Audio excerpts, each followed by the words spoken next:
চোরাচালানের স্বর্ণ বহনের অভিযোগে বিমানের উড়োজাহাজ জব্দ, একজন আটক।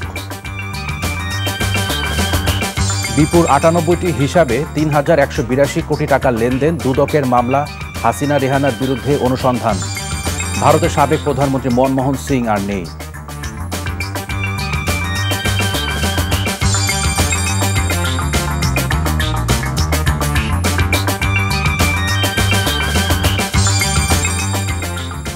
আসসালামু আলাইকুম।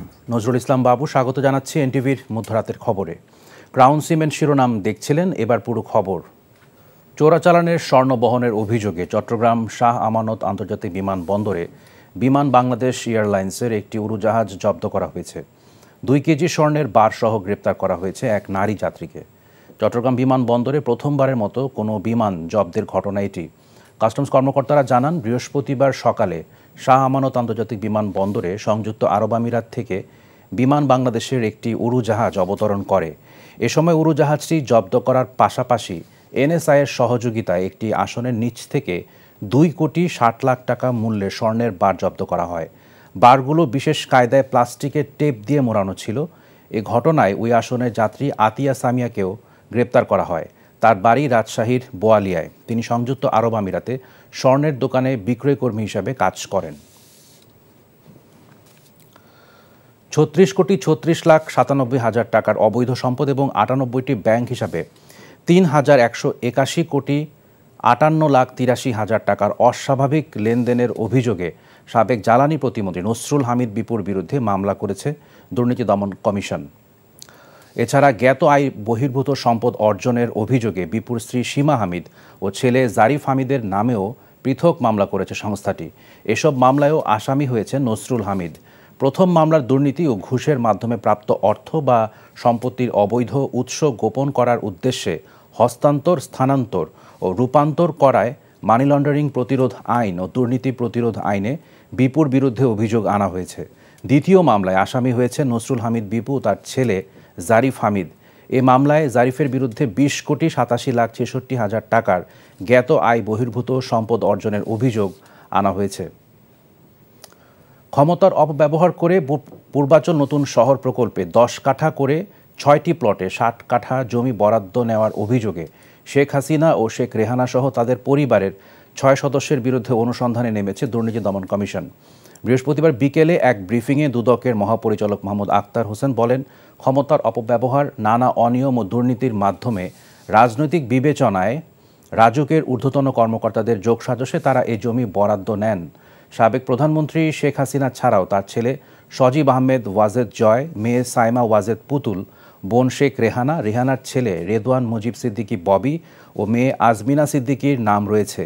তাদের নামে পূর্বাচল নতুন শহর প্রকল্পের 27 সেক্টরের কূটনৈতিক জোনের 203 নম্বর রোড থেকে 10 কাঠা করে মোট 60 কাঠার 6টি প্লট বরাদ্দ নিয়েছেন। অভিযোগ তথ্যভিত্তিক এবং কমিশনের তফসিলভুক্ত হওয়ায় বিষয়টি কমিশন থেকে অনুসন্ধানের সিদ্ধান্ত নেওয়া হয়েছে বলে জানায় দুদক। এর আগে বিষয়টি নিয়ে এনটিভিতে একটি অনুসন্ধানী প্রতিবেদন প্রচারিত হয়েছিল।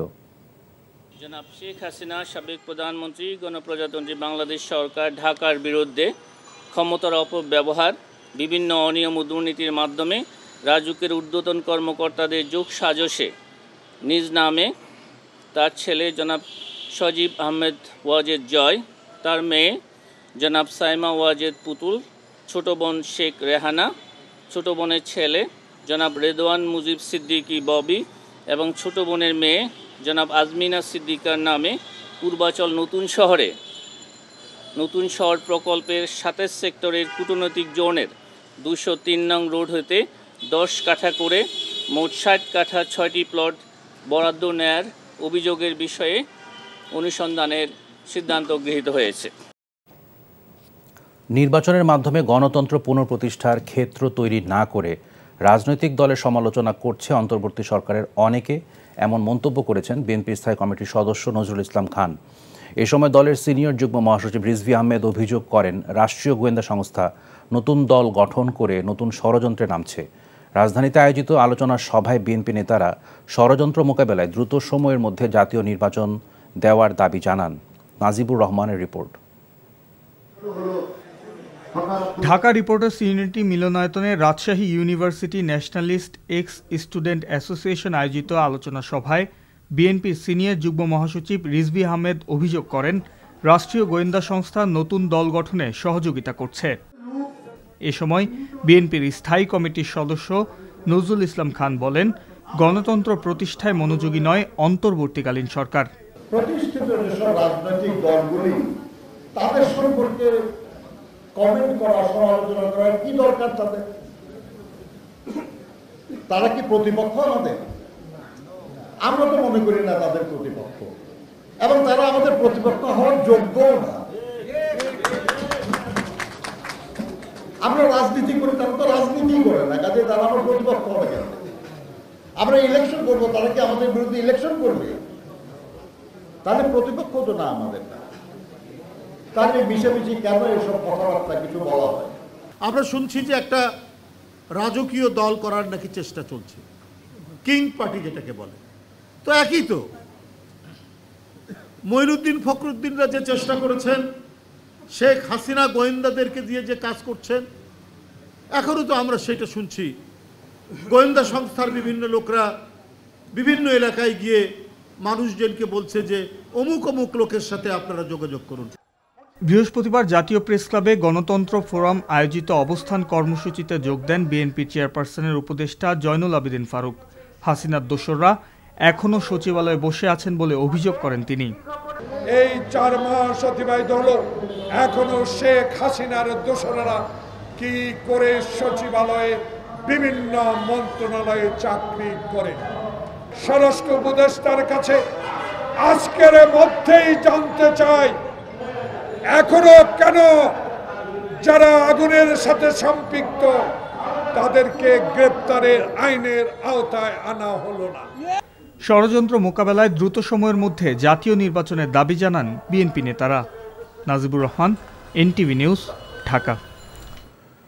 ভারতের সাবেক প্রধানমন্ত্রী মনমোহন সিং মারা গেছেন। বৃহস্পতিবার রাতে রাজধানী দিল্লির একটি হাসপাতালে 92 বছর বয়সে মারা যান তিনি। এর আগে স্থানীয় সময় রাত 8টার দিকে তাকে হাসপাতালের জরুরি বিভাগে নেওয়া হয়। পরে তার শারীরিক অবস্থার অবনতি হতে থাকে। 2009 সালে মনমোহনের সফল করোনারি বাইপাস সার্জারি সম্পন্ন হয়। 2021 সালে মহামারীর সময় করোনা ভাইরাসে আক্রান্ত হয়ে কয়েকদিন হাসপাতালে ভর্তি ছিলেন তিনি। মনমোহন সিং 1971 সালে ভারত সরকারের বাণিজ্য মন্ত্রণালয়ে অর্থনৈতিক উপদেষ্টা হিসেবে প্রথম যোগদান করেন। পরে তিনি 1991 থেকে 1996 সাল পর্যন্ত ভারতের অর্থমন্ত্রীর দায়িত্ব পালন করেন। 2004 সাল থেকে 2014 সাল পর্যন্ত 2 মেয়াদে তিনি ভারতের প্রধানমন্ত্রীর দায়িত্ব পালন করেন। চলতি বছরের শুরুর দিক পর্যন্ত রাজ্যসভার সদস্য হিসেবে দায়িত্ব পালন করেছিলেন মনমোহন। গত এপ্রিলে রাজ্যসভা থেকে অবসরে যান তিনি। 1932 সালের 26 সেপ্টেম্বর পশ্চিম পাঞ্জাবের গাহে জন্মগ্রহণ করেন মনমোহন সিং।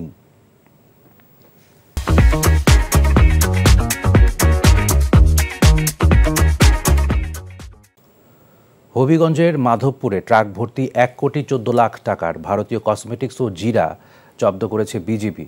তবে তাদের উপস্থিতি টের পেয়ে আগেই পালিয়ে যায় চালক। বৃহস্পতিবার রাতে ঢাকা সিলেট মহাসড়কের হবিগঞ্জের মাধবপুর উপজেলার জগদীশপুর এলাকায় বিশেষ অভিযানে এসব পণ্য জব্দ করা হয়। বিজিবি জানায় জব্দকৃত মালামাল হল 48,900 পিস ভারতীয় কসমেটিক্স এবং 2,325 কেজি ভারতীয় জিরা।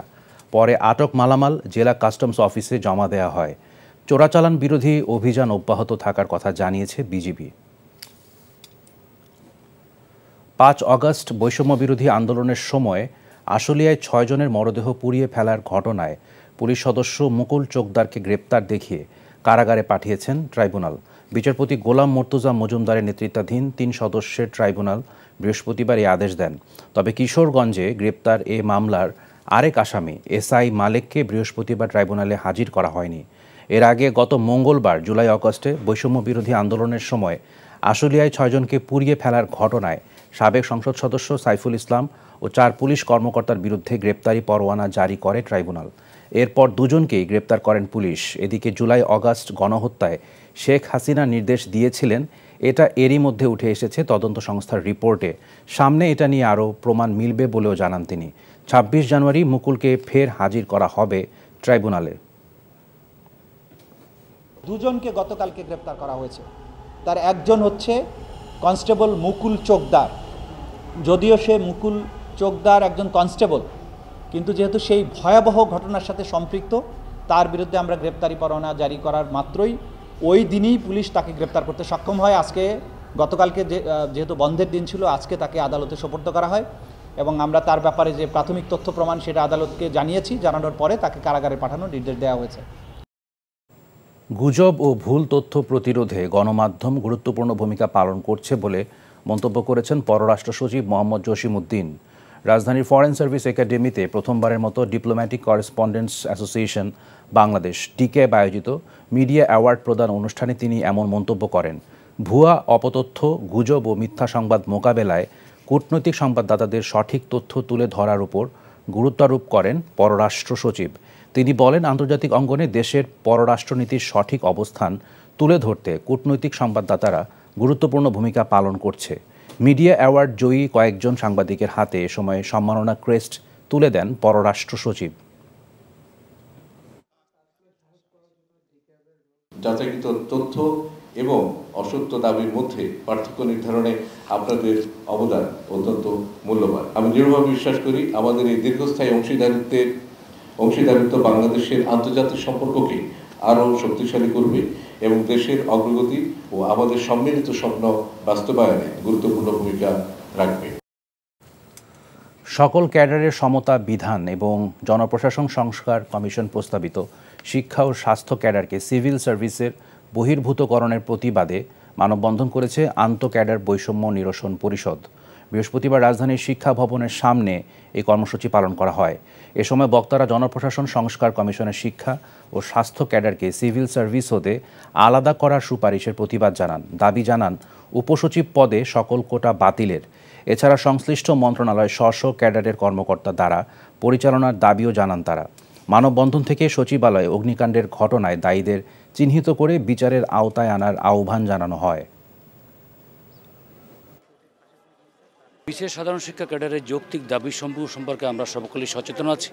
আমরা যৌক্তিক দাবিসমূহ বাস্তবায়নে আমাদের যে সকল কর্মসূচি বিশেষ সমিতির পক্ষ থেকে আসবে, সকলে আমরা এটার সাথে একমত। আমরা চাই সরকার আমাদের এটার প্রতি দৃষ্টি আকর্ষণ করুক, না হলে এরপরে আমরা বৃহৎ আন্দোলনে যাব।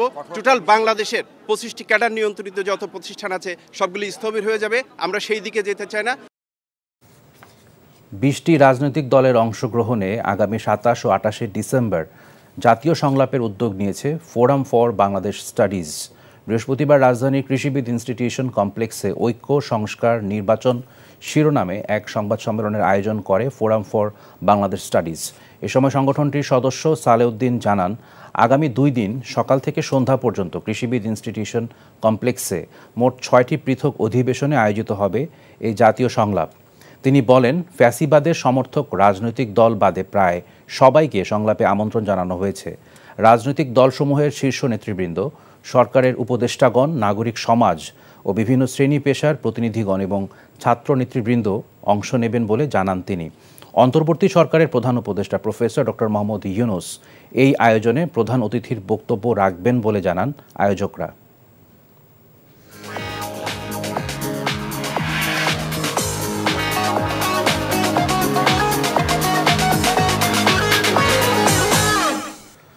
নগদ নিবেদিত অর্থনীতির খবর। উৎপাদন মৌসুমের শুরুতে কক্সবাজারে মাঠ পর্যায়ে লবণের হঠাৎ দরপতন, এতে করে চাষিরা পড়েছে বিপাকে।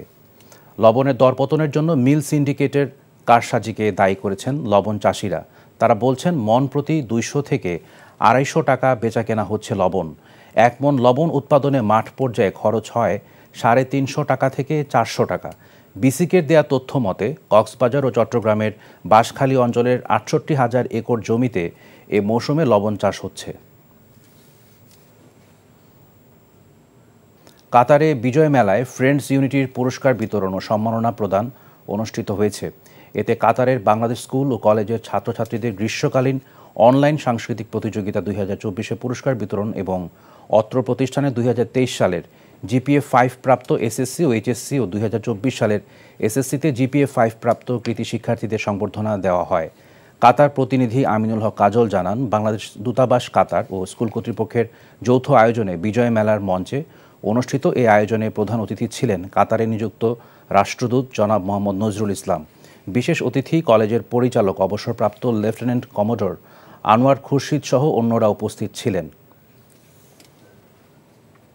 সৌদি আরব বাংলাদেশ প্রবাসী সাংবাদিক ফোরামের আয়োজনে 16 ডিসেম্বর মহান বিজয় দিবস উদযাপিত হয়েছে।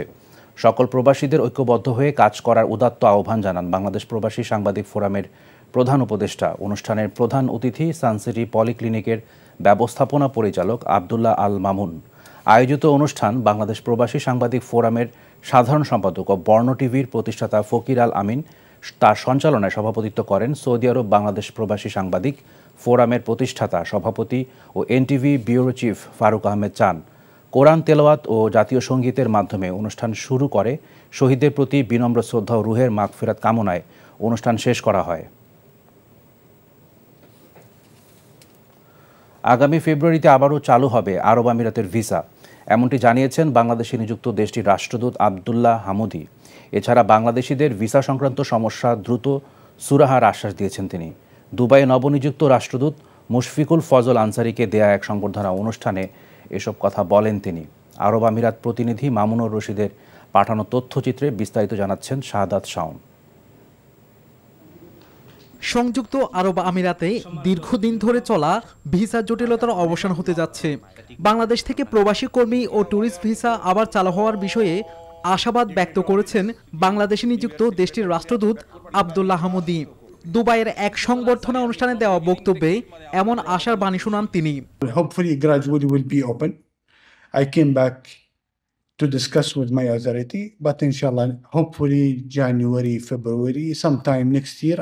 I cannot give you a specific deadline, but inshallah, very soon, next year, inshallah, hopefully. এ সময় রাষ্ট্রদূত মুশফিকুল ফজল আনসারি বলেন, আমিরাতের উন্নয়নে বাংলাদেশি শ্রমিক ও পেশাদারদের অবদান অপরিসীম। বাংলাদেশি শ্রমিকরা আমিরাতে সম্মানের সাথে কাজ করছেন বলেও জানান তিনি আজকে এসে আপনাদের সামনে বললেন যে অচিরেই তিনি তো একটা ডেডলাইনের কথা বোধহয় বললেন, আমি যদি ভুল না করে থাকি জানুয়ারি অথবা ফেব্রুয়ারির দিকেই বোধহয় তারা এই ভিসাটি চালু করবেন এবং আমার মনে হয় যে বাংলাদেশের মানুষরা আবার এই সুন্দর দেশে তারা আসতে পারবেন, কারণ আমাদের একটা স্ট্রং বন্ডেজ রয়েছে। অনুষ্ঠানে সভাপতিত্ব করেন বাংলাদেশ সমিতির সভাপতি ইঞ্জিনিয়ার মোয়াজ্জেম হোসেন। যৌথ পরিচালনায় ছিলেন মামুনুর রশিদ এবং শাহেদ আহমেদ রাসেল। বিশেষ অতিথির বক্তব্য রাখেন বাংলাদেশ কনসুলেটের ভারপ্রাপ্ত কনসাল জেনারেল আশফাক হোসেন। শাহাদাত শাওন, এনটিভি ইন্টারন্যাশনাল ডেস্ক। সচিবালয়ের আগুনে পুড়ে গেছে 5 মন্ত্রণালয়ের নথি, তদন্ত কমিটির 3 দিনের প্রাথমিক প্রতিবেদন। চোরাচালানের স্বর্ণ বহনের অভিযোগে বিমানের উড়োজাহাজ জব্দ, একজন আটক। বিপুল 98টি হিসেবে 3,182 কোটি টাকা লেনদেন, দুদকের মামলা, হাসিনা রেহানার বিরুদ্ধে অনুসন্ধান। ভারতের সাবেক প্রধানমন্ত্রী মনমোহন সিং আর নেই।